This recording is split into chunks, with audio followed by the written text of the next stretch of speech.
kita lihatlah itu udah jelas. Kalau Maruf Amin ya udah nggak heran lah ya, gembong MUI ya gembong kadrun, gembong khilafah ya. Itu udah jadi stigma dan harus kita stigmakan terus. Jadi orang-orang jahat, orang-orang yang tidak bermoral, orang-orang yang tidak berjalan sesuai dengan kebenaran, keadilan, ya harus kita kritis, bukan hanya dikritisi, harus dibongkar jati diri mereka, kemunafikan mereka, topeng-topeng mereka, ya berjalan di atas jabatan mereka atau pendapat-pendapat kaidah-kaidah atau apapun yang mereka pakai ya, kaidah hukum sekalipun. Jadi orang itu dengan mudah kok gampang dilihat yang mana orang-orang baik, mana orang-orang jahat. Toleransi itu ada batasnya, tetapi jika kita mentoleransikan orang-orang yang intoleran, disitulah negara akan hancur. Dan ini sudah terjadi di Eropa. Nah, harus juga dijatuhkan ini MUI, karena saya melihatnya bahwa MUI ini apa ya, seperti parasit memang di negara kita. Karena banyak sekali orang-orang daripada MUI ini yang tidak mengerti masalah di negara kita, tetapi mereka lah yang seolah-olah menjadi pahlawan gitu. Mereka ingin dilihat seperti pahlawan. Tetapi saya melihat dari tokoh-tokoh mereka juga itu penuh dengan kebusukan memang, terutama dari wakil presidennya sendiri. Di saat masa-masa sukar, di saat harus mengambil keputusan, mengambil tindakan yang benar, ya berlaku yang adil, dia ngumpet begitu. Ya inilah model-model pemimpin yang nggak ada wibawanya, nggak ada moralnya malah justru. Ya, jadi ya kita melihat orang-orang yang model begini ini yang bikin hancur negara ya. Jadi diam saja pada waktu dia ditunggu-tunggu untuk mengatakan sesuatu yang perlu ya, harus tampil begitu. Jangan diam saja, tetapi dia bersikap mengambil keputusan untuk diam. Cuman ngomong sekali saja peraturan nggak boleh kalah dengan konstitusi, tapi habis itu banyak penutupan-penutupan yang lain, tapi nggak ada lagi actionnya, diam lagi, seribu bahasa. Ya itulah politik pencitraan. Nah, tapi saya yakin lewat ini justru mereka, MUI, Maruf Amin, Mahfud MD, Jokowi sedang mempertontonkan dirinya, sedang membuka kedoknya sendiri, begitu. Siapa mereka sebenarnya? Dan ini perlu orang-orang di kita untuk membongkarnya, orang-orang model-model begini, begitu. Ya supaya jangan lagi nextnya dipilih model-model pemimpin yang diam seperti ini. Oh, entar ini dulu. Andi. Bukan Karisma, silakan. Juragan. Oke, dari saya hanya ingin membenarkan faktanya bahwa ini ada beberapa yang ingin saya sampaikan. Saya cepat saja. Yang pertama dari Polri. Ini sudah sejak dari lama saya mengamati bahwa kepolisian Indonesia ini seperti terpecah belah. Bukan hanya jadi dua kubu, melainkan banyak sekali kubu. Terutama di kasus-kasus terbaru ini terkait kasus Verdi Sambo, memang saya akui masalah ini sangatlah rumit. Saya tidak tahu mana yang benar, mana yang salah, karena memang setiap orang memiliki sudut pandang yang masing-masing, dan saya tidak bisa mengatakan bahwa 100% Verdi Sambo ini salah. Tetapi juga dia salah, tetapi tidak bisa dikatakan benar juga. Artinya begini, kepolisian kita ini memang sangatlah abstrak, karena sebagai penegak hukum mereka sendiri tidak pernah berada di jalan yang benar. Artinya mereka seharusnya menegakkan mana yang benar itu harus dibenarkan dan mana yang salah harus disalahkan. Namun di sini banyak yang keliru. Nah, dari sini juga saya melihat bahwa persatuan Indonesia ini sangatlah rapuh ya, seperti yang sudah dikatakan bapak-bapak sebelumnya. Memang Indonesia ini saat ini dalam kondisi rawan. Bisa terpecah belah apabila pemilu berikut ini tidak diselesaikan dengan baik dan benar. Karena memang para khilafah ini sedang mencari position supaya bagaimana caranya mereka bisa berkuasa di negeri ini. Dan apabila mereka tidak bisa menguasai seluruh Indonesia, maka sebagianlah itu yang akan mereka kuasai. Dan itu sudah menjadi target mereka dari sejak reformasi, karena memang banyak sekali partai-partai ini yang memiliki basis fundamental dari Islam. Nah, yang saya khawatirkan di sini, dengan adanya ekspansi ekonomi syariah, ya, ini yang membuat Indonesia ini jadi terpuruk gitu secara ekonomi. Ya, benar. Nah, saya menginginkan, terutama saya sendiri memiliki keinginan untuk Indonesia ini berubah menjadi berada di jalan yang benar. Sebagai orang yang berada bukan di Indonesia ya, artinya saya masih di luar Indonesia. Nah, saya ingin menggabungkan semua orang yang masih pro Indonesia ini untuk menjaga persatuan kita dengan cara mendukung program-program Galarua. Karena memang saya melihat hanya Galarua yang dengan secara murni itu masih membela Pancasila dan juga membela negara kita dan membebaskan masyarakat kita daripada penjajahan agama yang dibawa oleh agenda-agenda dari Arab Saudi. Kenapa? Karena memang Arab Saudi ini dan juga beberapa negara Arab ini sudah kehabisan minyak dan ini berbahaya sekali karena ekspansi mereka itu ke negara yang mayoritas Muslim dan ini selalu begitu polanya. Nah, jadi yang ingin saya sampaikan Bapak Ibu, Indonesia jika memang masih ingin menjadi negara kesatuan, kita perlu sekali membatasi diri daripada orang-orang Islam ini. Kenapa? Karena orang-orang Islam ini mereka selalu mengatasnamakan agama sebagai kebaikan dan kebenaran apa segala macam, melainkan bukan itu yang jadi poinnya. Tetapi Indonesia ini dijajah secara ekonomi dengan adanya bisnis-bisnis syariah, lalu ada fatwa apa segala macam. Ini yang jadi masalah. Seperti kalau Bapak Ibu bilang, oh kita harus toleransi. Bukan di situ poinnya yang saya katakan. Toleransi itu ada batasnya, tetapi jika kita mentoleransikan orang-orang yang intoleran, disitulah negara akan hancur. Dan ini sudah terjadi di Eropa. Nah, jadi Bapak Ibu, belajarlah dari yang sudah terjadi di Eropa. Kalau kita mau jadi orang intoleran, ini harus ada batasnya. Jangan mentoleransikan orang yang intoleran, karena ini sudah kebablasan. Jadi, kalau Indonesia memang masih ingin bersatu, ya, pastikanlah Galarua ini harus berkembang terus, supaya kita bisa sama-sama menjadikan Pancasila sebagai ideologi yang mutlak di negara kita dan tidak ada saingannya seperti daripada orang-orang khilafah. Dan harus juga dijatuhkan ini MUI karena saya melihatnya bahwa MUI ini apa ya, seperti parasit memang di negara kita karena banyak sekali orang daripada MUI ini yang tidak mengerti masalah di negara kita, tetapi mereka lah yang seolah-olah menjadi pahlawan gitu. Mereka ingin dilihat seperti pahlawan, tetapi saya melihat dari tokoh-tokoh mereka juga itu penuh dengan kebusukan memang, terutama dari wakil presidennya sendiri. Nah, itu aja yang ingin saya sampaikan Bapak Ibu. Ya, mudah-mudahan semuanya cepat disadarkan lah supaya negara kita ini jadi lebih baik di masa depan. Oke, lanjutlah Pak Suara Kebenaran. Baik, terima kasih. Langsung bongkar. Udah lama nggak dapet Ya, selamat malam. Salam rindu dulu SK. Salam rindu. Ya, apa tuh salam rindu apa balasnya? Jawabnya. Salam damai. Oh, salam damai. Lama nggak Oke. ketemu ini. Ya, lanjut Iya, iya. bongkar. Jadi gini, selamat malam semuanya, shalom semuanya. Jadi Shalom. kalau menurut saya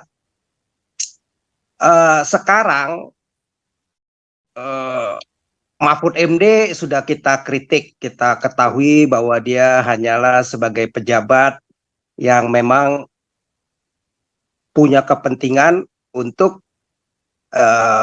dapat posisi, ya minimal seperti posisi dia sekarang untuk berikutnya, atau kalau bisa jadi wapres, ya dengan model-model tindakan dia, ya yang begitu cepat, ya menangkapi begitu cepat actionnya di saat kita lihat itu bukan bagian dia sebenarnya, ya. Dan kita lihat juga terhadap Panji Gumilang, wah begitu cepat banget actionnya, nggak sesuai, ya, rasa keadilannya berbeda.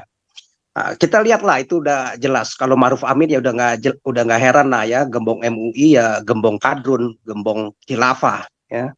Itu udah jadi stigma dan harus kita stigmakan terus. Jadi orang-orang jahat, orang-orang yang tidak bermoral, orang-orang yang tidak berjalan sesuai dengan kebenaran, keadilan, ya harus kita kritis, bukan hanya dikritisi, harus dibongkar jati diri mereka, kemunafikan mereka, topeng-topeng mereka, ya berjalan di atas jabatan mereka atau pendapat-pendapat, kaidah-kaidah atau apapun yang mereka pakai ya, kaidah hukum sekalipun. Jadi orang itu dengan mudah kok gampang dilihat yang mana orang-orang baik, mana orang-orang jahat.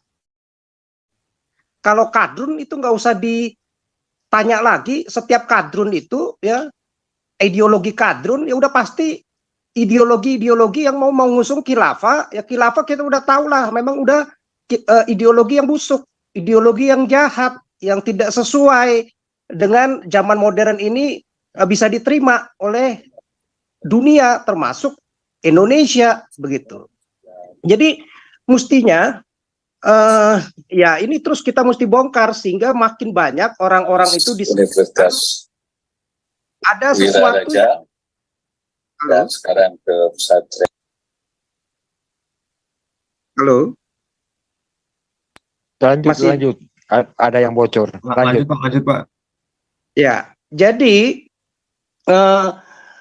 kita harus pertegas sekarang tunjuk batang hidung orang-orang yang memang jadi seperti polemiknya Rocky Gerung ya, di saat orang menunjuk Jokowi itu dengan bahasa dia bajingan ya.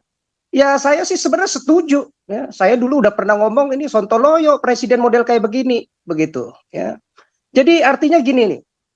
Bahkan kita sekarang harus serta-merta kritisi terus, suarakan terus Jokowi. Jangan biarkan dia hidup enak, tenang, tidur nyenyak, dapat fasilitas baik ya, mewah dari uang rakyat yang kita bayar ya, susah payah, dia dengan enaknya dengan pencitraan, dengan politik diamnya di saat harus kumpulin pajak dari orang-orang non-muslim, dari pengusaha-pengusaha muslim, pengusaha-pengusaha Cina, ya dia akan suarakan, ya, wah seolah-olah hebat, wah saat dia menolak investasi barang-barang impor, wah seolah-olah hebat, begitu, wah seolah-olah pendukungnya juga buta melihat bahwa Jokowi ini adalah yang membangun infrastruktur, bapak infrastruktur. Kalau bahasanya Pak Paul ya saya ngomong bapak infrastruktur gundul mupeang begitu loh ya. Siapapun juga bisa bangun infrastruktur ya, apalagi dengan utang ya. Yang bangun infrastruktur kan justru banyak kan swasta ya, ada Astra ya, ada termasuk yang siapa tuh ya, yang mualaf itu pun juga dia bangun tol. Bakri pun yang punya utang, yang ngemplang utang Lapindo pun juga punya jalan tol bangun, Tutut aja juga bangun tol ya. Ya jadi apa? Termasuk kereta api cepat ini juga investasi dari China. Jadi apa yang bisa diandalkan? Justru kita bisa melihat Jokowi ini adalah sosok presiden yang kacau ya. Diam itu memang kadangkala benar, ada pepatah mengatakan diam itu memang kadangkala itu emas, tapi diam itu bisa juga jadi hanya kuning belaka doang ya. Ngerti ya, kuning belaka tuh yang berseleweran itu kadang-kadang di di sungai-sungai bawah gunung begitu kan. Kalau kita lagi camping ya, jadi hanya ya diamnya itu. Ya, jadi nggak beda diamnya Jokowi itu terhadap penutupan gereja, terhadap perlakuan diskriminasi, terhadap perda-perda syariah ya, yang sudah jelas-jelas itu dilakukan oleh kelompok-kelompok orang-orang yang jahat, yang memang tidak bermoral ya, tapi dia diam. Kalau hal seperti itu terhadap kadrun diam, diserahkan ke Mahfud MD, diserahkan ke siapa Wapres, ya makin hancur lah, diserahkan kepada orang-orang yang tidak bermoral, orang-orang yang niatnya jahat, yang memang ideologinya udah setengah kadrun dan kadrun khilafah begitu ya, sehingga diamnya dia itu ya diam nggak beda dengan diam tai dan kotoran saja bau begitu, akhirnya ya tercium juga begitu. Jadi kita nggak perlu lagi mesti harus kritisi terus ini, jangan dia biarkan tidur enak dan karena pemimpin yang bagi-bagi duit 300.000 600.000 saja ya, cuman turun got 2-3 kali, tapi performa kerjanya apa ya. Jadi kalau yang kayak begini pemimpinnya berdiam, ya itu pemimpin begitu ya. Jadi saya setuju dengan Rocky Gerung begitu loh ya, justru mesti dikritiki jabatannya, presidennya nggak ada fungsi fungsi kamu sebagai presiden, sebagai komandan Republik nomor 1 ini ngapain? Kok bisa dikadalin sama Mahfud MD, bisa dikadalin sama MUI, bisa dikadalin sama Maruf Amin. Bahkan Maruf Amin aja udah jelas-jelas katakan ini presiden kita aja ini sebagai presidennya keuangan syariah nasional. Maruf Amin sebagai wakilnya, Sri Mulyani sebagai menteri keuangannya, ya keuangan syariah. Kan kacau begitu loh. Udah jelas-jelas ini melanggar konstitusi, udah jelas-jelas nggak ada itu untuk golongan tertentu syariah, ya. Jadi dikotak-kotakkan negeri ini, ya, mau diislamisasi semuanya. Uang negara yang dikumpulkan dari seluruh warga negara Indonesia dipakai untuk kepentingan Islam, untuk kepentingan syariah, begitu, ya. Akhirnya kita lihat ini negara dipimpin Jokowi bukannya makin benar, makin hancur, ya. Hancur, ya, bukan hanya hukum, semuanya berantakan. Sumber daya manusianya IQ-nya jebot sekarang, ya, tertinggal jauh, ya, paling rendah di antara negara ASEAN aja yang baru merdeka, Vietnam, Kamboja, bahkan Timor saja sudah dilewati mungkin ini sekarang 1-2 poin, begitu loh. Ya, paling rendah. Ya karena bego, jadi bego semua. Uang subsidi negara dipakai untuk cuman belajar yang ngafal, belajar paling bodoh itu kan, cuman ngafal doang, nggak mampu menganalisa, nggak mengerti, mengevaluasi. Ya mana bisa jadi inovasi dan bangsa inovator dan kreator, kreasi, begitu. Nggak ada kreasi-kreasinya, yang ada cuman jiplak-jiplak doang, ya. Jadi mestinya sebagai sosok Jokowi, sebagai sosok pemimpin, dia mengerti mana orang kelompok yang punya moral yang baik, mana yang tidak, ya. Ya memang mungkin nggak mudah untuk hidup bermoral, ya. Tapi lebih tidak mudah lagi menghadapi keadaan yang tidak bermoral. Tapi hal yang paling tidak mudah lagi adalah hidup dengan akibat-akibat kebejatan moral, begitu. MUI udah jelas lah itu, ya. Kita udah tahu tingkah laku, tindakannya semua itu, ya. Maruf Amin, begitu, ya. Termasuk sekarang terbongkar model-model si Mahfud MD, ya, begitu bejat, ya, tidak bermoral, ya, levelnya di situ, begitu. Masa Jokowi mau ikut-ikutan mendukung dan berdiam diri saja, membiarkan MUI, membiarkan Maruf Amin, membiarkan Mahfud MD bergerilya, ya, dengan kondisi yang tidak bermoral dan yang tidak punya moral, dengan kebejatan moralnya, ya, kayak gitu. Justru mestinya dengan diamnya dia ini, ya mesti kita kritisi, ya. Nah, jadi itulah yang membuat di saat Jokowi diam, nggak ada komandan di negeri ini, ya. Jadi komandannya pelintat-pelintut, takut, diam, sembunyi, ya, ngumpet, begitu. Nah, inilah pemimpin sontoloyo, ya, pemimpin yang kacau, lari dari tanggung jawab, sehingga negara ini jadi hancur, jadi kacau balau. Ya semuanya ikutan, kabar reskrimnya gampang disetir Mahfud MD, gampang disetir sama si Maruf Amin, ditelepon aja, tangkap ya, Pak Jokowi bilang, tangkap ya, Sambo bikin begini, tangkap cepat, ya. Walaupun Sambo salah, ya itu memang benar, mesti ditangkap. Tapi kalau kayak Panji Gumilang, perlakuannya seperti mungkin beberapa kasus yang lain, itu kita lihat sesuatu yang janggal, begitu, ya, yang merusak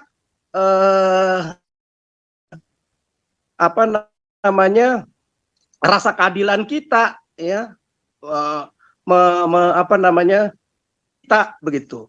Nah, jadi mesti bangkit orang-orang yang memang mau menegakkan moral yang baik, menegakkan kebenaran yang baik, ya harus bersuara, berani mengkritisi, bukannya malah memuji model pemimpin-pemimpin seperti ini, ya, bilang popularitasnya 80-90%, ya.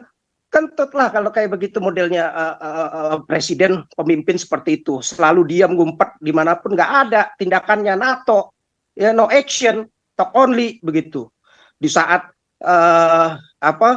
kalau ngumpulin kepada orang-orang yang menurut dia nggak akan protes, ya, dia akan selalu tampil di muka, ya. Saat tanda tangan tampil di muka, siarin di pers, dilihat. Itu politik pencitraan. Di saat masa-masa sukar, di saat harus mengambil keputusan, mengambil tindakan yang benar, ya berlaku yang adil, diam ngumpet begitu. Ya inilah model-model pemimpin yang nggak ada wibawanya, nggak ada moralnya malah justru. Ya, jadi ya kita melihat orang-orang yang model begini ini yang bikin hancur negara ya. Jadi diam saja pada waktu dia ditunggu-tunggu untuk mengatakan sesuatu yang perlu ya, harus tampil begitu, jangan diam saja, tetapi dia bersikap mengambil keputusan untuk diam. Cuman ngomong sekali saja peraturan nggak boleh kalah dengan konstitusi, tapi habis itu banyak penutupan yang lain, tapi nggak ada lagi actionnya, diam lagi, 1000 bahasa. Ya itulah politik pencitraan. Ya bukan diamnya emas begitu. Ya, jadi Alkitab sudah mengajarkan kita ya untuk hidup sesuai dengan kebenaran, dengan moral yang baik, jangan takut. Di saat justru kita diam, itu justru kita tahu itu sesuatu yang salah, tapi kita diam, justru kita berdosa. Alkitab sudah mengatakan, jadi nggak usah takut kita untuk mengatakan kebenaran kepada orang-orang yang memang hidupnya tidak bermoral, yang jauh dari kebenaran, ya, yang merusak tatanan kehidupan berbangsa dan bernegara, ya, untuk merugikan orang. Ya, kalau mau berbuat dosa, nggak merugikan orang, merugikan diri sendiri, kita tidak jadi problem. Itu masalah tanggung jawab kamu. Tapi begitu itu merusak tatanan kehidupan bangsa, ya, banyak orang yang dirugikan, ya, termasuk kayak Panji Gumilang. Ya kita pasti akan bersuara, meskipun dia Islam, meskipun dia Buddha, Hindu, kita pasti akan bersuara. Ya. Justru kita akan berdosa kalau kita tidak bersuara, ya, kita tidak mengkritisi hal seperti itu, ya.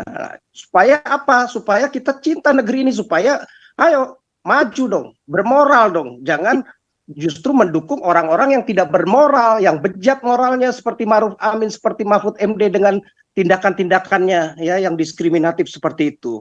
Nah, jadi kita melihat ini justru standarnya presiden kita ini begitu rendah, ya, begitu rendah, nggak mengerti ada orang di sekelilingnya di negeri ini, kelompok kadrun yang memang nasionalis, yang cinta negeri ini, yang cinta bangsa dan negeri ini, dan bersumbang sih buat bangsa dan negeri ini. Al Zaitun kan luar biasa, mencerdaskan banyak murid-murid dan menjadi salah satu contoh yang bisa dibanggakan buat Indonesia, bahkan buat umat muslim sendiri. Menjadi Islam yang benar-benar bisa dicontoh, jadi ramatan begitu loh. Masa mau malah mendukung model-model MUI, model-model siapa Maruf Amin yang justru malah merusak bangsa ini, nilai-nilai luhur bangsa ini dan Islam itu sendiri begitu. Dengan Islam yang modelnya intimidasi, modelnya diskriminasi, modelnya ya mau penjarakan, begitu berseberangan, selalu buikan, pidanakan dengan undang-undang penistaan agama. Ya, jadi bodoh begitu. Jadi kita terus terang, saya sendiri sebenarnya nggak khawatir begitu ya. Di dalam setiap kegelapan ya pasti ada kebenaran lah terbit, ada terang yang terbit begitu ya. Selalu begitu. Dan ini adalah masa-masa sebenarnya ya memang kelihatannya nggak enak untuk hidup di zaman yang tidak bermoral, ya, dengan berhadapan dengan orang-orang yang bejat secara moral, ya. Nah, tapi saya yakin lewat ini justru mereka MUI, Maruf Amin, Mahfud MD, Jokowi sedang mempertontonkan dirinya, sedang membuka kedoknya sendiri begitu. Siapa mereka sebenarnya? Dan ini perlu orang-orang dari kita untuk membongkarnya, orang-orang model-model begini begitu. Ya, supaya jangan lagi nextnya dipilih model-model pemimpin yang diam seperti ini. Jadi kita bisa hati-hati juga model seperti Ganjar begitu ya, yang cuman pencitraan nanti dengan mulut manis, janji manis, cuman datang, tapi nggak berani action saat menghadapi MUI yang udah jelas bejat secara moralnya begitu. Nah, jadi mesti dilawan ya. Nah, jadi saya yakin kebenaran tidak akan pernah kalah. Jadi justru di saat-saat seperti ini kadangkala memang mesti semakin disorot, bahkan kalau bisa ada tuh yang dipenggal kepalanya biar kelihatan Islam makin barbar, makin terbelakang, makin kelihatan jahat ajarannya. Ya, MUI coba perintahkan seperti si Rizik yang bersuara, berdemo, datangi itu istana, kita rebut. Pendeta itu kalau temui di jalan penggal palanya, boleh begitu. Mungkin beberapa orang akan jadi martir ya, tapi itu justru membuka kedoknya mereka. Langsung saya yakin itu jutaan orang pasti banyak murtad tuh Islam. Nah, termasuk Panji Gumilang aja, saya yakin ini saat-saatnya banyak muslim-muslim akan kecewa dengan ajaran muslim. Mereka akan melihat, wah, muslim yang saya percaya ini makin kelihatan ya kedoknya, ajarannya ya. Wah, selama ini bisa disembunyikan ya dengan seolah-olah ramatan, seolah-olah baik ajarannya. Akhirnya makin kesini mereka makin melihat begitu loh ya. Terhadap mereka sendiri ada diskriminasi dan mereka sendiri akhirnya melihat, wah, ini kedoknya makin dibongkar, makin banyak orang yang murtad dari Islam ya. Dan kita yakin lah dan kita bersyukur kalau masa-masa itu terjadi ya, itu masa-masa yang lebih damai buat dunia ini ya, dari ajaran yang ngaco seperti itu. Jadi mestinya Jokowi sebagai presiden udah mestinya mengerti, bukannya diam. Mana kelompok kadrun termasuk Maruf Amin dan Mahfud MD ya, bahkan termasuk sekarang kabar reskrimnya, mestinya tahu, bukannya diam sembunyi ya, menikmati fasilitas politik pencitraan saja. Ya, sementara itu dulu Pak Kwang, nanti kalau ini baru saya sambung lagi. Sebentar Pak. Pak SK tahu nggak orang-orang Islam itu banyak prestasi loh Pak di negara kita Pak. Dari bikin rumah bordil syariah itu kan prestasi Pak. Mana ada di negara manapun rumah bordil yang syariah di puncak, kecuali di Indonesia Pak. Satu-satunya negara yang ada rumah bordil syariah di Indonesia Pak. Nah itu kan prestasi Pak. Itu prestasinya gilang gemilang Pak kalau Islam. Itu kan udah bukan rahasia umum lagi sekarang, ya kan? Nanti kan ada bokep syariah kan, begitu Pak. Ya, nanti ada bokep syariah Pak. Sesuai judul kita itu kan Pak Paul udah katakan semua yang sampaikan Nabi 26, N26 itu terjadi. Ya benar lah ya kan, kawin seperti tikus god ya kan, kawin istri supaya mendominasi. Nah, makanya Pak. Jadi nomor satu ya, itulah mayoritas nomor satu tapi yang bodoh ya kan. Jadi kalau ikut MUI ya jadi bodoh. Mestinya Jokowi pintar, bisa ngelihat. Pemimpin kalau cerdas akan melihat loh kalau diikutin MUI, apalagi dia bikin fatwa diikutin. Maruf Amin bangga-banggain dengan syariahnya ya. Mahfud MD malah mendukung lagi, memenjarakan Panji Gumilang yang punya prestasi yang luar biasa. Tapi ikut MUI, ya jadi bodoh lah. Dan bangsa ini jadi bodoh, ya jadi bego begitu loh. Ya nggak heran, presidennya pun jadi bodoh dan dibodoh-bodohin terus. Ya itu dulu, ntar takut kepanjangan. Nanti yang lain saya baru sambung. Ya, lanjut Pak Robert.